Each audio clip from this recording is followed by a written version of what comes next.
kundi siguro, maniguro. Sa layo ng nilakad natin, nakarating na tayo dito sa mga tindahan ng mga tusok-tusok. Siyempre, naghahanap pa rin tayo ng magtatanong sa atin. Yan, kita mo naman, oh. Ayan, oh, tingnan mo. Ayan, oh, tindahan ng turon. Kaya yan tinatawag na Game of Turon. Yes! Agad dito, tingnan natin. Ito, hoy! Ito, may kumakain, ha. Hello, excuse me.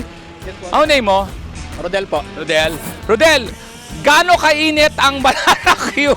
Mainit po. Hindi ko po kayang kainin ng dire-diretso eh. Yan, may tanong ka ba? Meron po. Sige. Meron po akong maliit na negosyo. Kaso nga lang, maliit lang yung puhunan ko. Oo. Ano po kayong gagawin ko para lumaki at madagdagan yung kita ko? Lumaki at madagdagan ang kita mo. Saktong-sakto, eksperto ako dyan. Alam mo, Rodel, ito lang kailangan mo dyan. Ito, na. Ayan, akin na. Tama-tama, ayan, okay, off cam, pak!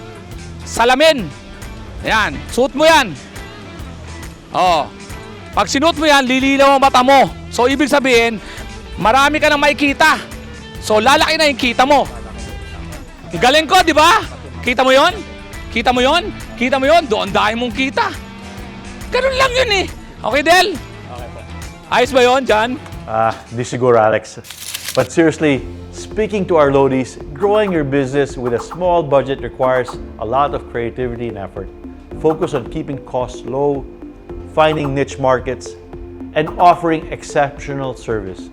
Build relationships with your customers and look for opportunities to reinvest your earnings back into the business. Consistency and smart decisions will help you grow over time. OMSIM na OMSIM. This is John Henry Lelier, your money guru.